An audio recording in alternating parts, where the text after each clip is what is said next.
Good afternoon, Mr. Chairman and members of the Commission. My name is Gretchen, and I'm testifying as a private citizen and a parent of 2 children in public schools for 10 years. Thank you for taking the time today to hear comments from the public on this important matter. I'm here today to urge you to update the school funding formula in 3 specific points. First, I would like you to consider adjusting the basic allotment for inflation. Overall, Texas is spending more money on education than 10 years ago, but the increased spending isn't keeping pace with inflation or the increase in population. Secondly, I urge you to update the existing formulas to reflect the current costs of education.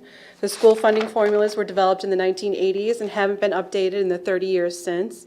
If you're like me, the 80s don't seem so long ago, but as a reminder, in 1981, the Dow Jones Industrial Average hit a high of 875. The average American income was $21,000 a year, and Pluto was still a planet. Since then, our population in Texas has changed and grown, and education and technology has changed, and our school funding formula needs to change as well. Thirdly, I urge the Commission to examine the weights allocated to different subpopulations.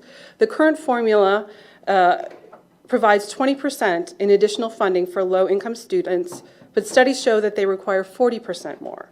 The current formula provides 10% in additional funding for English language learners, but studies show that 20% more is needed. When property-rich school districts like ours and Houston ISD has 76% economically disadvantaged and 30% are English language learners, we are already at a significant disadvantage right out of the gate.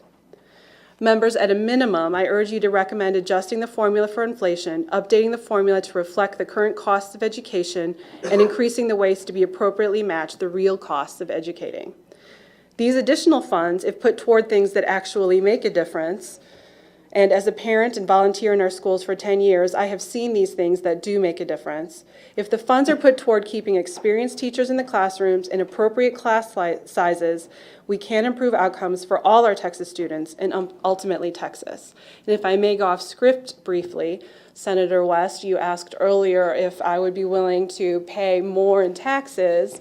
Well, I'm not excited about paying more in sales taxes. My daughter goes to one of the best ranked middle schools in Houston, and she still has a leaky roof and a rodent problem. So I'm less excited about her doing that, and I would be willing to pay those extra incremental pennies every time I go shopping to have schools that I know are safe and good for my children, as well as across the state. And I look to your leadership to convince and share with the rest of the state that the need for that is here. Today we've heard comments from rural districts who are barely making ends meet. We've heard from suburban districts and inner city districts that are looking at insolvency in several years. So clearly the need is there across the state. And so we look to you and your leadership to show us how we can do that and work together, because I do believe that all of Texas would be behind this if they could be assured that that money goes to their neighborhood schools that we all take pride in.